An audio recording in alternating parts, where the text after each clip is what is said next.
Yeah, hello my dear student. Let's start the today lecture. In the previous lecture, we have a study about what is the 3D lattice, space lattice भी जिसे बोलते हैं हम लोग. And then next हम लोगों ने पढ़ा था कि टाइप्स ऑफ क्रिस्टल सिस्टम, जिसका आज मैं आपको ट्रिक बताने वाला हूँ. 7 क्रिस्टल सिस्टम कैसे आते हैं on the basis of parameter. हमने पढ़ा था कितने पैरामीटर होते हैं बेटा, कौन कौन से पैरामीटर होते हैं. आपको मैंने कल भी बोला था कि आपको याद रखना है. On the basis of parameter ही हमने 7 क्रिस्टल सिस्टम फाइंड आउट किया था. और जो पैरामीटर होते हैं वो है आपके अल्फा, बीटा और क्या है गामा, साथ साथ में एज लेंथ जो यहाँ पे लिखा हुआ है ए, बी और सी. ये 6 पैरामीटर मिलके ही हमें क्या दिए हैं, 7 crystal system. Okay. And the next one हम लोग ने पढ़ा था on the basis of lattice या लैटिस पॉइंट या लैटिस साइड. हमने पढ़ा था कि 4 टाइप के क्यूबिक यूनिट सेल होते हैं. एक तो सिंपल, अगर क्यूबिक लेके चल रहे हैं तो अभी फिलहाल हम लोग क्यूब के बारे में ही बात कर रहे हैं. अब mostly in the solid state हम लोग क्यूब के बारे में ही बात करते हैं. थोड़ा बहुत हम लोग अगर बात करेंगे तो आपका हेक्सागोनल का बात कर लेंगे और थोड़ा बहुत बात कर लेंगे हम लोग टेट्रागोनल का. उससे ज़्यादा हम लोग नहीं पढ़ते हैं. ठीक है, यही इंपॉर्टेंट है हमारे चैप्टर में.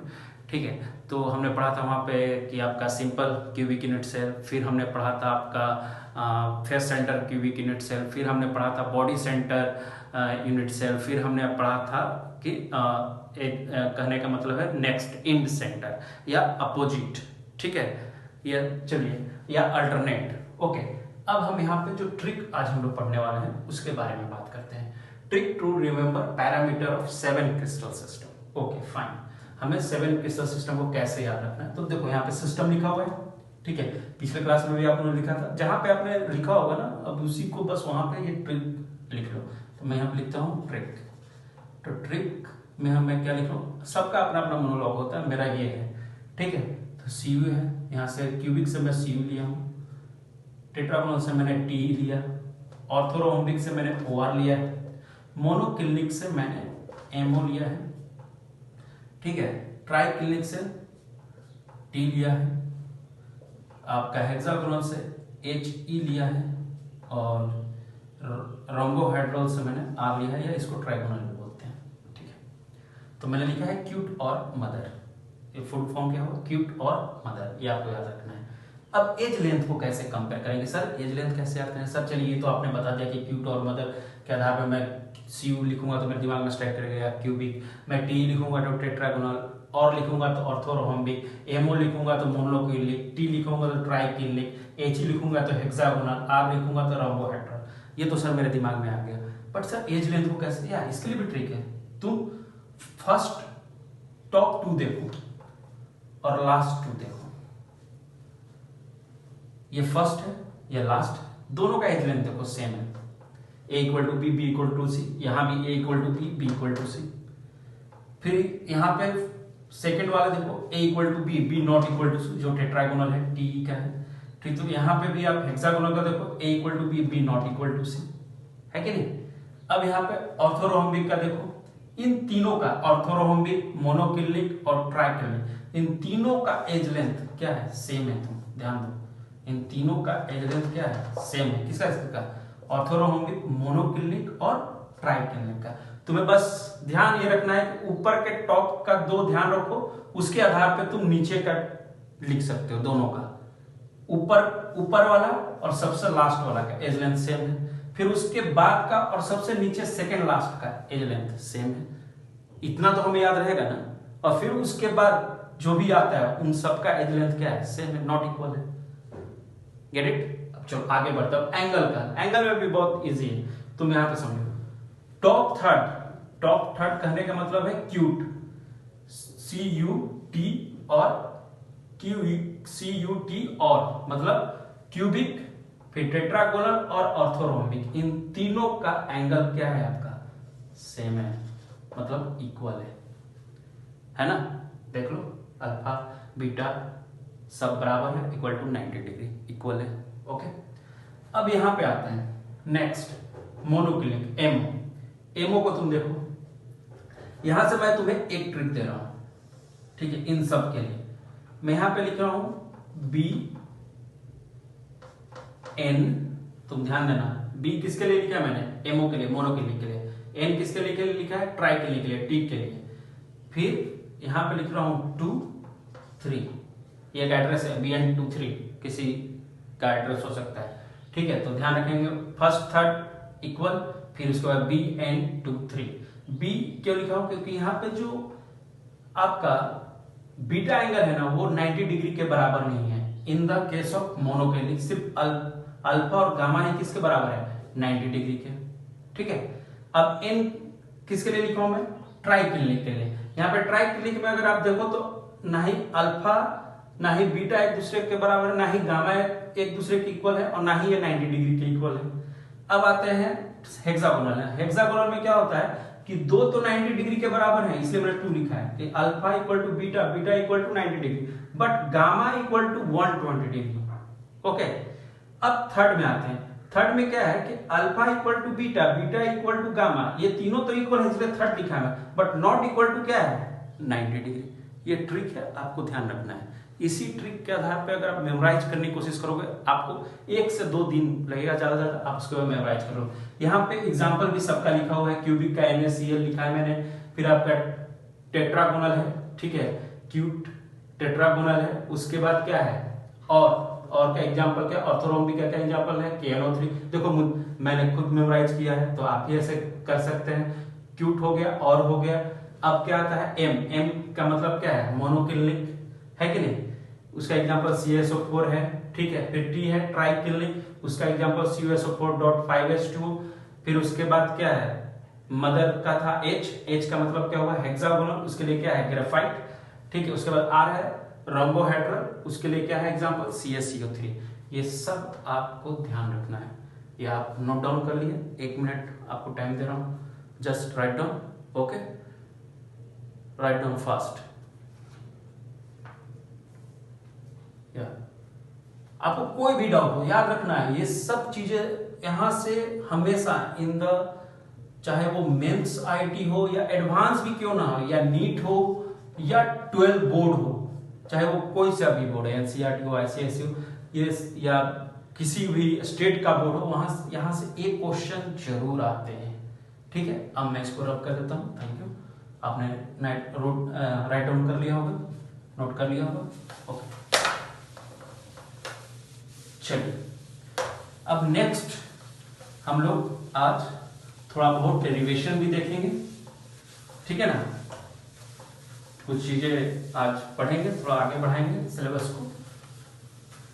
चलिए नेक्स्ट मैं आ रहा हूं कंट्रीब्यूशन, हेडिंग लिखिए, contribution of lattice point in unit cell. Contribution of, मैं यहां पर लिख देता हूं,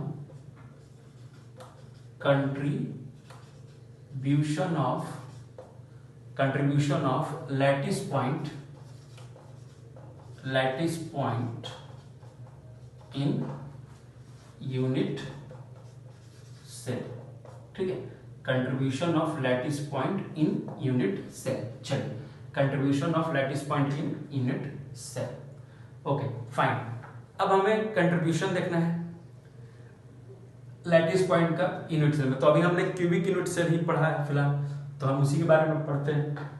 एक मैं यहाँ पे फिर से, हमेशा मैंने बोला है कि आपको यहाँ पे बहुत सारे डायग्राम बनाने पड़ेंगे इस चैप्टर में, तो सबको बनाना है, मेरे साथ साथ प्रैक्टिस करनी है, ठीक है।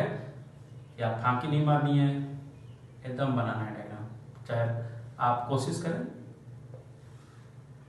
सही डायग्राम बनाने की, ठीक है। चलिए फर्स्ट में अगर देखें, हमने पढ़ा था सिंपल पढ़ा था ना, सिंपल, ठीक है। अब यहाँ पे अगर तुम देखो, ठीक है, तो सिंपल में मैंने बोला था कि कॉर्नर्स पे एटम होते हैं, मैंने पिछले क्लास में ही बोला था कि हर कॉर्नर पे एक एक एटम होता है। तो क्यूब में कितने कॉर्नर होंगे, 1 2 3 4 5 6 7 8, मतलब 8 कॉर्नर्स हैं, ठीक है। हर कॉर्नर पे एक एटम है, ठीक है। तो मैं ये समझाने की कोशिश कर रहा हूं आपको कि अगर आप इसको समझिए ऐसे जरा, कि मान लो कि ये एक एटम है जो यहाँ पे है, इसको थोड़ा हाईलाइट करता हूँ। ये जो एटम है इसको मैं थोड़ा समझाने की कोशिश करता हूँ। ये एटम मैंने यहाँ पे रखा है, ठीक है। ये एटम कितने कॉर्नर से अटैच हो रहा होगा, कितने, माने एक एटम कितने यूनिट सेल से, या आप बोल सकते हैं अटैच हो रहा होगा, ठीक है।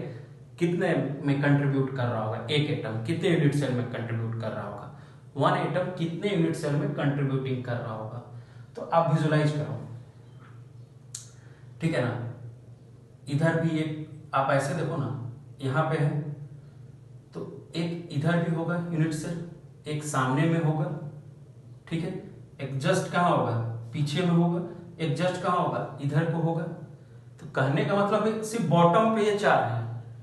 तो अगर आप तुम ऐसे विजुलाइज करो तो इसके ऊपर भी एक होगा, इसके ऊपर भी एक यूनिट सेल होगा, इसके ऊपर भी एक यूनिट सेल होगा, इसके ऊपर भी एक यूनिट सेल होगा। तो टोटल कितने यूनिट सेल होंगे, 8।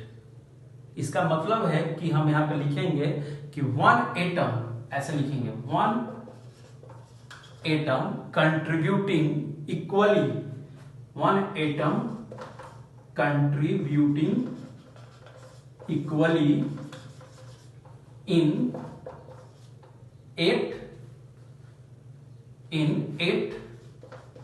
unit cells. Get it my point? Okay. So यहां पे लिखेंगे so, कहने का मतलब है कि एक एटम, अगर ये एक एटम है तो ये कितने यूनिट सेल में बट रहा है, 8। समझ रहे हो, ये अगर एक एटम है तो ये कितने यूनिट सेल में बट रहा है, 8। तो तुम खुद सोचो ना, 4 नीचे 4 ऊपर, तुम ऐसे विजुलाइज करो, 4 नीचे 4 ऊपर। इसके अगर इसको मुझे ढकना है, अगर मान लो कि इसको मुझे ढक देना है, एक इधर से एटम आएगा, 3D में सोचना, एक इधर से आएगा, एक इधर से आएगा, एक इधर से आएगा, एक इधर से आएगा। तो भाई सबके ये तो 2D में आप समझे ना, अगर समझो ये 3D में है तो ऑफकोर्स बाकी सबके ऊपर भी क्या होंगे, एक एक होंगे। जो नीचे जो फंक्शन है वही क्या है, ऊपर भी है। समझ आ रही बात। अगर एक रूम का कॉर्नर है तो तुम उस कॉर्नर को विजुलाइज करो ना, कि एक वहां से यूनिट सेल, एक नीचे यूनिट सेल, फिर एक इधर साइड में यूनिट सेल, फिर उसके उधर यूनिट सेल फ्रंट में, फिर एक ऊपर, फिर साइड में ऊपर के, फिर ऊपर के राइट में, फिर लेफ्ट में, सामने। कितना टोटल हो गया, 8 तो ऐसे ही हो जा रहा है, ठीक है। तो टोटल 8 होते हैं। तो इसका मतलब है कि एक एटम कहने का मतलब है 1/8 पार्ट ही कंट्रीब्यूट करता है, ठीक है, एक यूनिट सेल में। तो यहां पे मैं लिख रहा हूं so in one unit cell the contribution is 1/8। कहने का मतलब है एक एटम एक यूनिट सेल के अंदर उसका 1/8 पार्ट ही सिर्फ रहता है।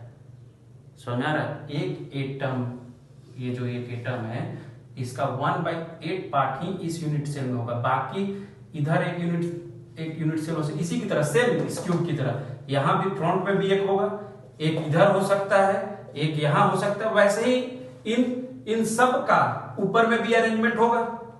समझ में आ रहा बात। तो इस एक एटम का कंट्रीब्यूशन समझ में आ रहा है, 1/8 ही होता है एक यूनिट सेल में।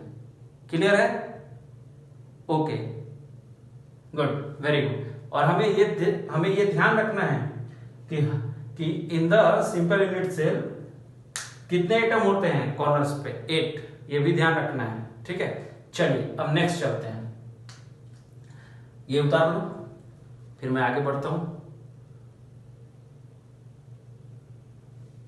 चलिए नेक्स्ट मैं आगे बढ़ता हूं, रब कर देता हूं मैं इसको।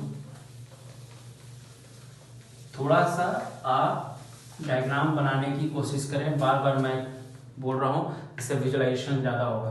अब मैं पढ़ता हूं next, body centre cubic unit cell, इसको बीसीसी भी बोलते हैं, ठीक है। चलिए अब इसको थोड़ा सा देखते हैं। बॉडी सेंटर में फिर से डायग्राम बनाते रहना है, बिना डायग्राम के कुछ नहीं होना, ये ध्यान रखें आप, ठीक है। चारों कॉर्नर पे एटम, 8 कॉर्नर पे एटम तो हैं, ठीक है। पहले तो ये फिक्स है बात अपना।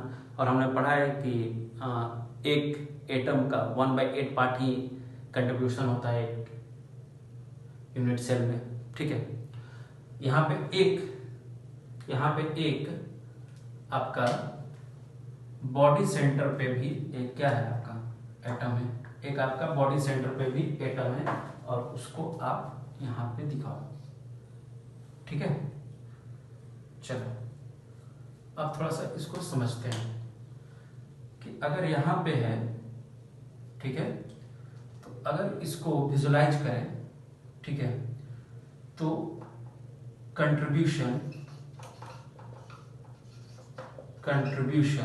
मैं लिख रहा हूं, contribution of corner atom in body centre, contribution of corner atom in body centre 1/8, ठीक है, कोई दिक्कत। चलिए अब नेक्स्ट, अब ये बॉडी सेंटर पे एकदम बीच में है, यू नो, अगर ऐसा कुछ है, ऐसा ये है, समझिए, इधर भी एक लाइन है, इसको ऐसे कर दो, और यहाँ पे एकदम बीच में सेंटर पे लाई कर रहा है, ठीक है, तो वो किसी से टच में तो है नहीं, वो एकदम बीच में है किसी बोर्ड। अगर मान लो कि एक जार ले लो स्क्वायर या क्यूबिक, एक जार ले लो और उसमें एक बॉल रख दो प्लास्टिक का, ठीक है, उसको टांग दो एकदम सेंटर में, उसमें धागा बांधो और बीच में उसको टांग दो, क्या वो किसी से टच में है क्या? है ना, उसका कंट्रीब्यूशन सिर्फ अपने आप में रहेगा, एक ही होगा, ठीक है। तो आप क्या लिखोगे, कंट्रीब्यूशन ऑफ, क्या लिखोगे, body centre atom equal to क्या, 1, ठीक है ना, ओके फाइन। चलो अब यहाँ पे तो हो गया, तो यहाँ पे अगर मैं सॉल्व करूं, यहाँ पे टोटल फाइंड आउट करूं कि टोटल एटम बॉडी सेंटर में कितना होता है, total atoms in body centre, तो क्या करूंगा, 1/8 इंटू 8 है कि, अरे 8 कॉर्नर पे 8 ही एटम था ना, और उसमें से हर एटम का कंट्रीब्यूशन कितना था, एक यूनिट सेल में, 1/8 प्लस 1 कितना आ जाएगा, 2 ही, 2 होगा, total atom in body centre is 2, okay.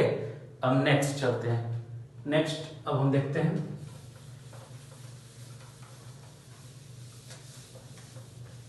चलो अब मैं तुमको थोड़ा सा विजुलाइज करा देता हूं एफसीसी।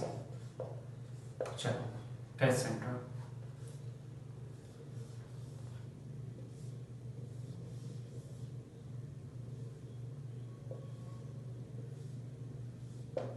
ठीक है, कॉर्नर पे सारे एटम डाल दो,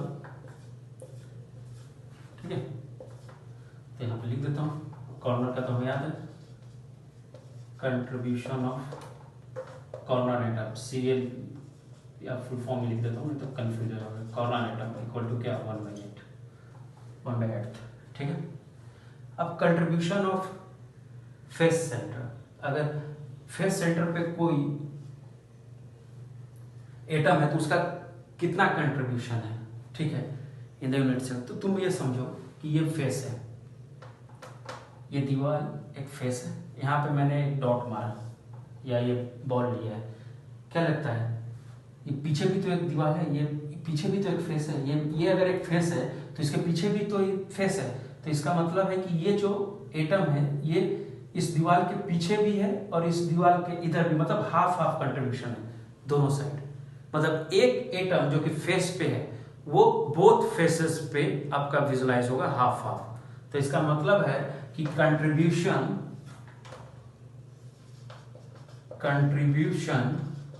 of face atom equal to half होता है, क्लियर है बात, ओके। तो चलिए अब जरा इसको हम लोग समझते हैं, हम लोग जानते भी हैं कि एक एफसीसी में कितने फेस सेंटर एटम होते हैं, 6। तो अगर मैं इसको कैलकुलेट करूं कि टोटल एटम इन एफसीसी, अगर मैं कैलकुलेट करूं एफसीसी के अंदर एटम, ठीक है, फेस सेंटर्ड एटम, ठीक है, तो क्या करूंगा, 1/8 इंटू 8 प्लस 6 इंटू 1/2, सिर्फ पुट कीजिए, वैल्यू निकालिए आंसर, कितना आ जाएगा, 1 और यहाँ से कितना आ जाएगा 3, तो टोटल कितना हो गया आपका 4। कितना आ जाएगा टोटल 4। क्लियर है? 6 है 3, ठीक है, गुड। चलिए आगे बढ़ते हैं। अब आते हैं आपका नेक्स्ट एज पे।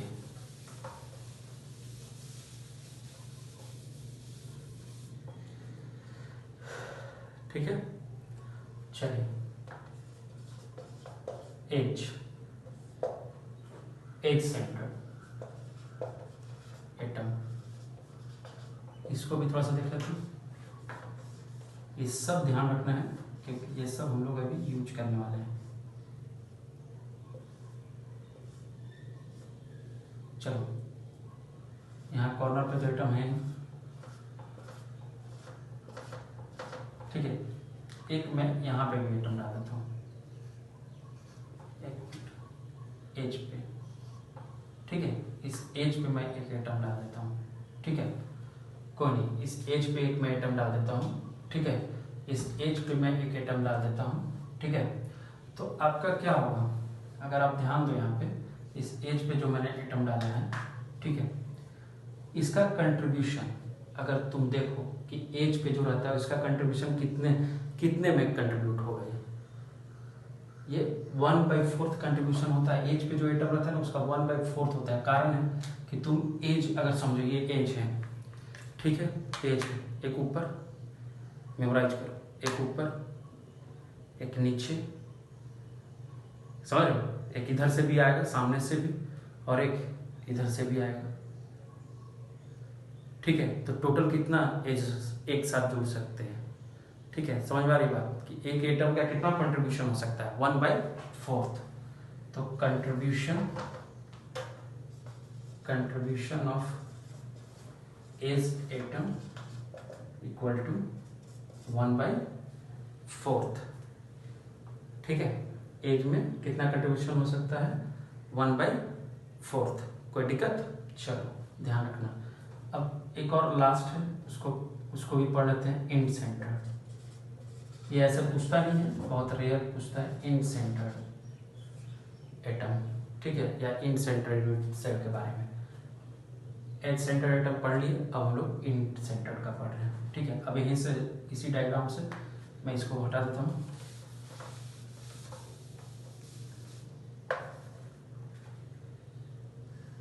चलिए, इंड सेंटर एक इस फेस पे डाल दिया है और इसके जस्ट एक अल्टरनेट फेस पे डाल दिया है मैंने, ठीक है। तो कहने का मतलब है कि आप यहाँ पे ध्यान दीजिए कि कंट्रीब्यूशन ऑफ कॉर्नर एटम तो वही रहेगा। अगर मैं लिखूँ कि contribution of corner atom is there 1/8, face centre में भी सेम होगा कंट्रीब्यूशन ऑफ कॉर्नर एटम, या एज में भी बताया था, वहाँ भी कंट्रीब्यूशन ऑफ कॉर्नर एटम क्या होगा, 1/8 ही होगा। यहाँ भी इंड सेंटर में भी कंट्रीब्यूशन ऑफ कॉर्नर एटम क्या होगा, 1/8 होगा। And contribution of face centre, जो कि फेस पे डाला हुआ है alternate, contribution of face centred atom is क्या हो जाएगा बताओ, 1/2 होगा, 1/2। और टोटल कितना आइटम है यहाँ पे, 2। तो अगर यहाँ पे तुम कैलकुलेट करना चाहोगे total number of atom present in edge centre, अगर तुम इसको कैलकुलेट करना चाहोगे number of atoms present in edge centre, तो आप राइट डाउन करो, लिखोगे 1/8 इंटू 8 प्लस कितना आइटम था, कंट्रीब्यूशन कितना था, हाफ, और टोटल कितना था, 2। तो टोटल कितना आ जाएगा यहाँ पे देखो, 2। टोटल कितना आ जाएगा, 2। Get it my point? Okay, या next chapter, moving on next chapter.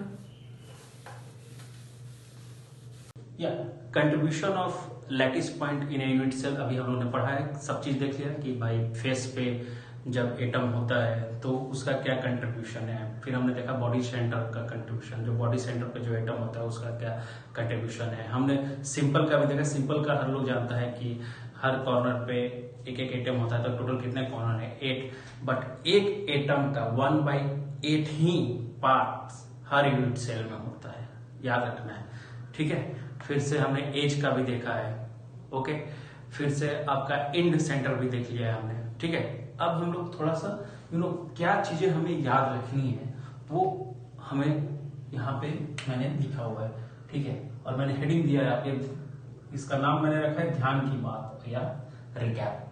I know कि एक आप बोल सकते हैं कि सर ये कुछ मैंने कहीं से दिया गया है, बट नहीं, ऐसा नहीं है, मेरा खुद का है।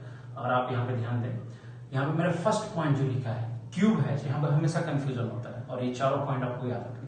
Cube has 8 corner, 6 faces and 12 edges, okay.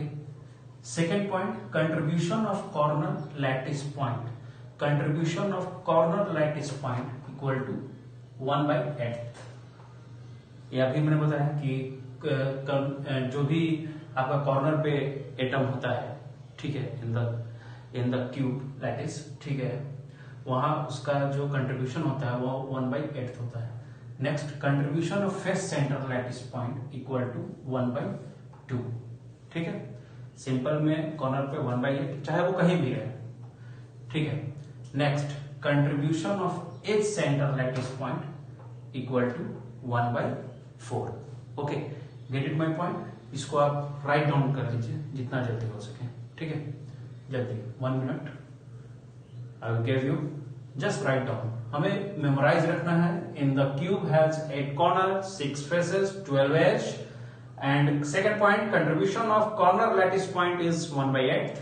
Third one is contribution of face centre lattice point is half, and contribution of edge centre lattice point is 1/4, okay. Next, अब मैं रब करता हूं इसको।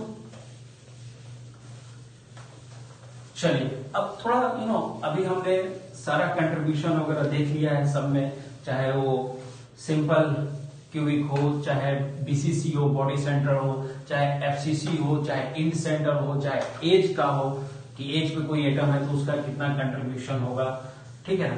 अब थोड़ा हम आगे बढ़ते हैं। चलिए, एक क्वेश्चन मैं लेता हूं, ठीक है, क्वेश्चन लेते हैं और उसको सॉल्व करते हैं। चलिए, मैं यहाँ पे एक क्वेश्चन लिखता हूं, राइट हूं, a cubic structure is made from x, y, ठीक है। when x atom is at the corner of the cube and y is at the face center of the cube, okay. Question पूछा गया है, the molecular formula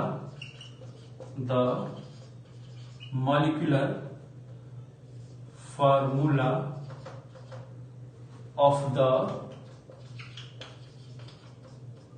compound H। आपको question दिया गया है, X और Y एक एटम दिया गया है जहां पे क्यूबिक के अंदर X जो है वो आपका कॉर्नर पे है, Y जो है आपका फेस सेंटर पे है। तो अगर ऐसा कुछ स्ट्रक्चर है, ठीक है, दिया हुआ है, तो आपको उसका मॉलिक्यूलर फार्मूला बताना है उस कंपाउंड का। चलिए, आपको मैं 1 मिनट दे रहा हूं, आप सभी लोग सॉल्व करें, ठीक है। और सॉल्व करके आप जरूर मेरे को कि हाँ आपका कुछ तरीका अलग है तो आप जरूर मेरे को पिंग करेंगे इन द मैसेज इस वीडियो के, मैं देखना चाहूंगा, ठीक है। चलिए, जल्दी करें या चलिए, मैं आपको थोड़ा सा, फर्स्ट क्वेश्चन है तो थोड़ा मैं आपको हेल्प करता हूं। चलिए, पहला क्या है कि इसमें पहला चीज जो आपको ध्यान देना है, यहाँ पे आप ध्यान दो कि X atom is at the corner, ठीक है। X एटम है आपका कहां पे है, कॉर्नर पे है, ठीक है। आपका एक Y एटम है, वाई एटम कहां पे भी है, फेस सेंटर पे, ठीक है, ओके फेस सेंटर। चलिए, इन द क्यूब हम लोग जानते हैं इन द क्यूब कितने एटम होते हैं कॉर्नर पे, 8 एटम्स लाई करते हैं ऑन द कॉर्नर, और यहां पे इन द क्यूब कितने एटम होते हैं, 6 एटम होते हैं ऑन द फेस, है कि नहीं।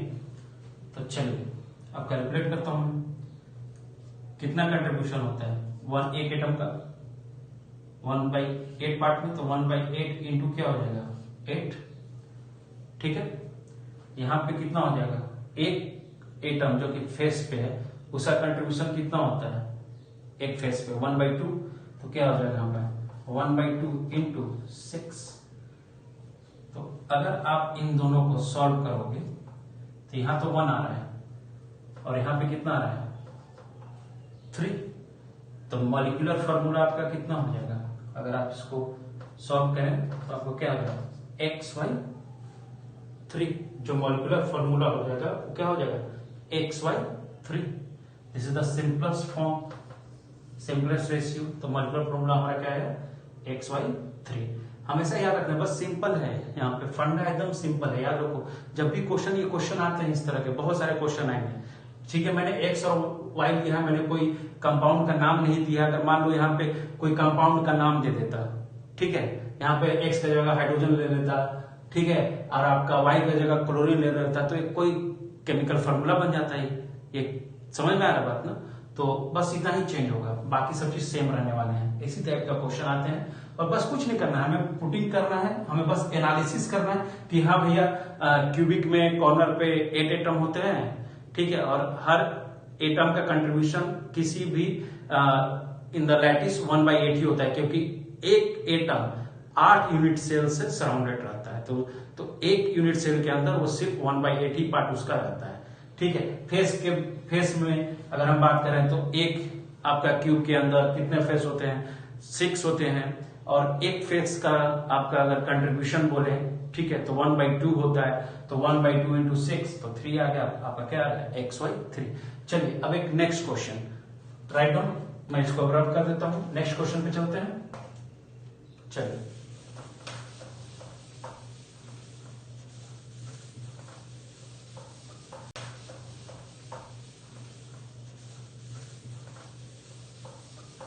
या लिखिए, नेक्स्ट क्वेश्चन लिखिए, आप लोग सभी लोग लिखें। In face centre lattice X atoms is present at